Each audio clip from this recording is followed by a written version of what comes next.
ay lumagda upang may parating natin ang ating pagputol na siya ay magtanakaw at siya ay gumot sa ipinagpapawal ng droga. Kaya mga kababayan, maging matapang manindigan, ipakita natin ng mga Pilipino ay may prinsipyo at hindi tayo papayag na pagbuhin ang ating konstitusyon. Kaya sa lahat po ng mga nagnanais na makiisa, lalo na po sa mga kapatid nating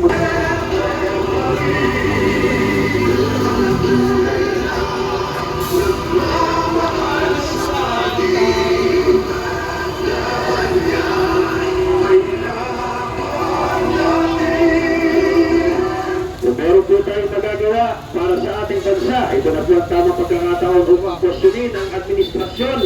Suktulang traidor na ang dating Pangulo ay pinadala sa dayuang bansa. Kaya si Hodang pabuhin ang sarili nating konstitusyon at batas. Maayos sa katuparan lamang ang kanilang madidilim na layunin sa ating bansa. Ang ating na tayo ay tumututol at dapat sa konstitusyon ang ginawang ito sa mamagitan ng ating paglagka. Dito po ngayong magsaysayang hapon sa Tumaluses Bayan. Magandang araw po sa inyo lahat. Mabuhay Pilipinas!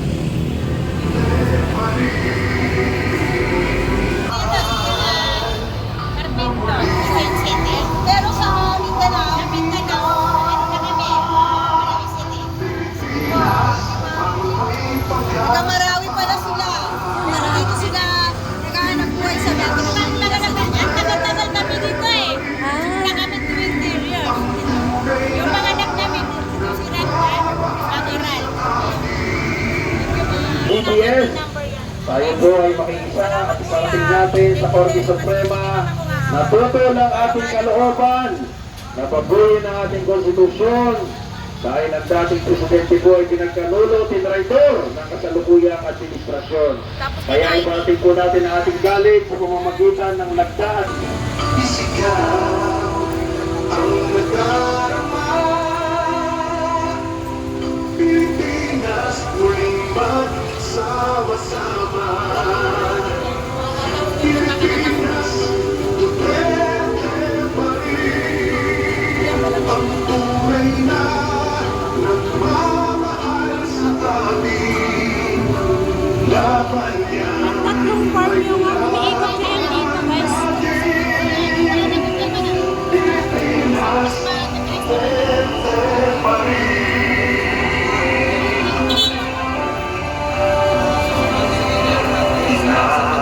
Bayang minamahal ay na nagmamahal sa atin. Ay laban natin, Pilipinas, Duterte pa rin. Pilipinas, Duterte pa rin. Tunay na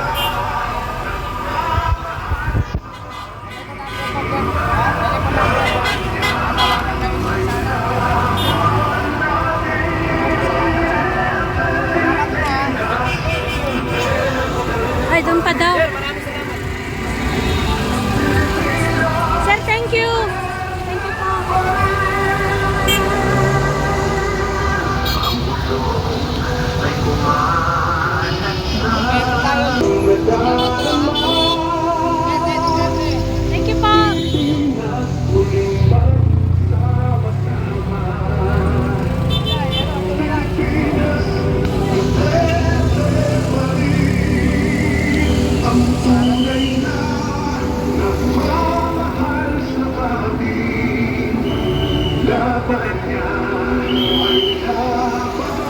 Pardon.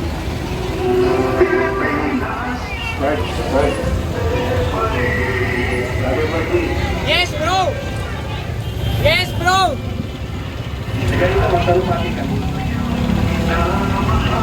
Sir, thank you.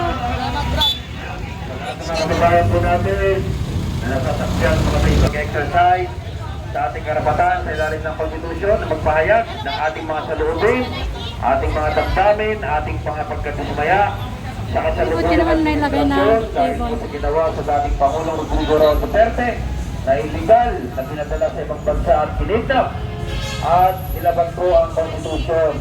Kaya nandito po tayo ay upang tayo ay magparating ng ating piling, magpapayin po tayo ng petisyon sa ating Korte Suprema, Roa Duterte.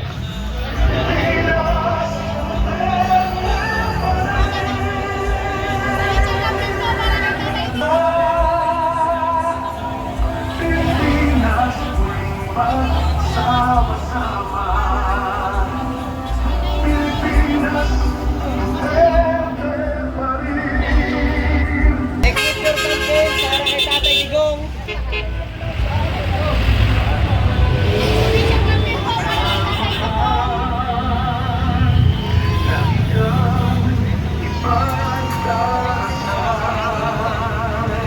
Ang daming pumipirma kabayan. Grabe no, ang dami. Support kay dating Pangulong Duterte. Salamat po. Ulit. Mga mahal naming kababayan na taga-babaligtis, narito po ang campaign signature para po sa pagkakaisa na mapalaya ang ating dating Pangulong Rodrigo Roa Duterte na kinidnap nila at persang ipinadala sa Netherlands.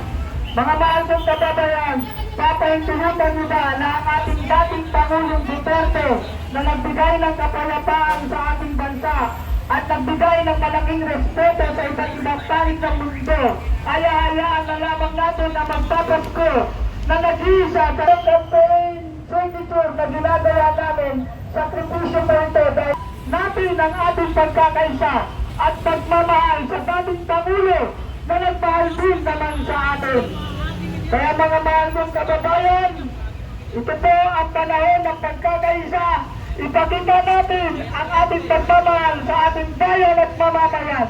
Huwag natin paintulutan na gawing happy nila na kapag mayroong kaso dito sa Pilipinas ay ipinadadala sa dahig. Ang ating Pangulong Duterte ay imbisitin na makulong ng walang kasalanan. Ang tanging kasalanan lamang na ay proteksyonan ang mga mamamayan laban sa mga mapang-abusong tao. Kaya mga kababayan ko, tayo po ay magkaisa at pumirma ng ating pagkakaisa na mapalaya ang ating dating mahal na Pangulong Duterte. Mga kababayan ko, ang Supreme Court po, dapat natin Tatay de la Rosa na sa pilitan ipadadala din sa ICC. Ito po ay ginagawa nila labag sa konstitusyon ng ating bayang Pilipinas. Tayo po ay hindi na konektado sa ICC. Hindi na po tayo membro ng ICC kaya wala silang karapatan na huli na tusgahan ang ating mga kababayang Pilipino. Lalong-lalo na nga po na ang ating mga senador, ang ating Pangulo at ang susunod niyan ay ang ating pangalawang Pangulo. Tay, pwedeng picturean kita. Tigilan na po natin itong mga abuso ng ICC Netherlands. Sana po tayong mga Pilipino ay magkaisa na hindi yuragan ng ating mga karapatan bilang Philippine citizen ng bansang Pilipinas. Walang karapatan ang Netherlands ICC para tayo ay husgahan at huliin ang mga mamamayang Pilipino. Lalong-lalo na po, ito ay usapin ng politika. Kaya mga mahal kong Tay, kababayan, pwedeng pagkahawak na ganyan. Picturean lang kita. Ayan. Hindi, hawakan mo lang. Picturean mo lang. Opo, pwede. At ipakita na tayo ay nagkakaisa na tinututulan ang Thank you. panghimasok ng ICC sa bansang Pilipinas. Ito po ay malaking insulto sa soberanya ng bansang Pilipinas. Maraming salamat po sa mga kababayan namin dito sa Solano Market, Mabaliches, Quezon City. Maraming salamat po sa inyong pagkakaisa. God bless us all. Pilipinas, Duterte pa rin.